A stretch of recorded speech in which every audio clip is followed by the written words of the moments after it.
representações sociais e profissionais, são essas pessoas que vão fazer o veredicto sobre condenação ou sobre absolvição do réu ou dos réus que estão em julgamento. Isso é uma instituição milenar, muito antiga. E qual a finalidade desse tipo de júri, de pessoas do povo, chamados juízes leigos, participando de uma coisa tão importante como é o julgamento e a destinação da liberdade ou prisão de determinadas pessoas? É que nesse tipo de julgamento, o que se busca é a chamada consciência coletiva a respeito de determinados fatos. Então, o que a sociedade pensa a respeito de determinados fatos e se elas aprovam ou reprovam determinados fatos. Ou se elas reprovam, em que nível de reprovação isso chega através da consciência coletiva, apanhada através de representações das pessoas que compõem uma sociedade. Então, hoje aqui nós vamos começar uma parte desse julgamento, a parte mais importante, a parte específica do chamado julgamento popular, do júri popular, porque nós vamos estar considerando vencida a parte anterior, chamada juizado de instrução, quando o juiz já fez a instrução do processo completa, e agora realmente a sessão real do julgamento. Como é que os jurados decidem, os jurados leigos? Eles vão decidir, nós vamos explicar isso também mais no final, através de votação. Eles vão escutar os chamados debates orais, que nós vamos começar daqui a pouco. A acusação fala todos os argumentos que tem em nome do Estado contra os réus. Depois fala a defesa, tentando alguma argumentação jurídica em favor dos réus, não necessariamente para conseguir absolvição, mas talvez para conseguir uma pena mais justa, decotar, a gente chama algumas qualificadoras, algumas circunstâncias que são desfavoráveis. A defesa fala com esse objetivo.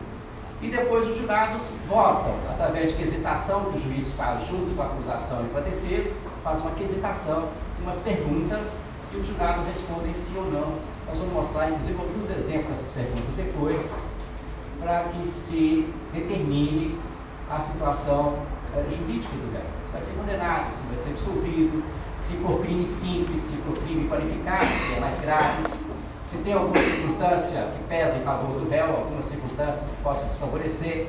Isso tudo é decidido através de perguntas e respostas, através de sim e de não, que os jurados vão fazer.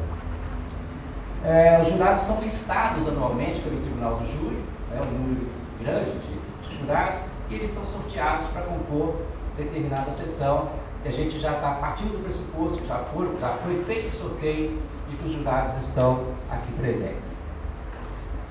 Para começar essa sessão específica do Tribunal do Júri, com os debates orais, nós vamos pedir à oficial de justiça Graziele que entre no ambiente com os nossos réus com devida escolta.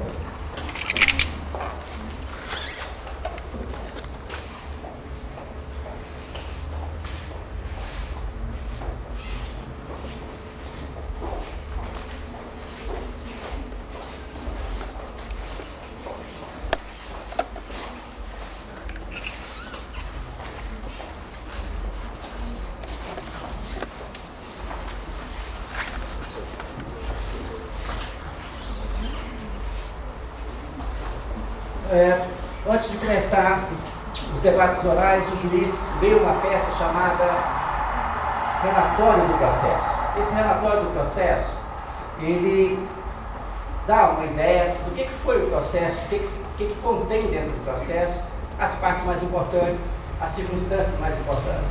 E é o que nós vamos fazer a leitura nesse momento. Comarca de Lagoa Santa, Minas Gerais, processo de número 24.507.491517. Autor, Estado de Minas Gerais. Acusados, Jane Rodrigues, Vanderlei Spechite, Valdinei Marques e Emanuela Oliveira. Representante do Ministério Público, Dr. Irã Lucas Dias. Assistente de acusação, Doutora Fabiana Silva, Dr. Herbert Viana Queiroz e Dr. Odir Leite Henriques. Da defesa, os advogados, Dr. Heitor Gomes, Dra. Daniele Januário, Dr. Luiz Carlos Melo e Dra. Cristiane Gomes. Relatório.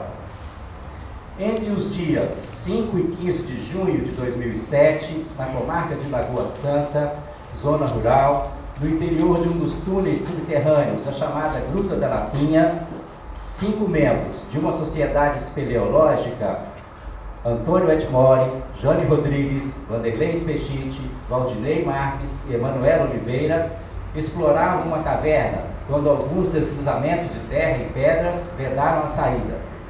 Não havia como deixarem o local. As autoridades foram comunicadas via radiotransceptor.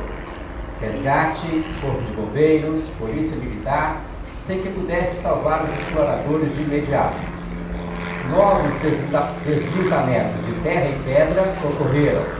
Esgotaram-se os recursos da sociedade espeleológica e subvenções públicas e legislativas. 10 operários morreram na tentativa de resgatarem os exploradores, o que foi objeto de processo em apartado. Mantendo comunicação por rádio, os exploradores foram informados que o resgate ainda demoraria cerca de 10 dias, caso não ocorressem mais dessabamentos e se tudo corresse bem. Não havia mais alimentos, segundo consta dos autos, deduzido das declarações dos réus. Antônio Edmore, um dos exploradores, sugeriu que se fizesse um sorteio e que o perdedor fosse morto e devorado pelos demais, em face da situação da falta de alimento e da impossibilidade alegada de consegui-los por outro meio. O remédio inusitado poderia salvar a vida de parte do grupo. Médicos do Hospital Municipal, autoridades da Prefeitura, da Câmara de Vereadores, do Ministério Público, da Polícia Civil, da Faculdade de Direito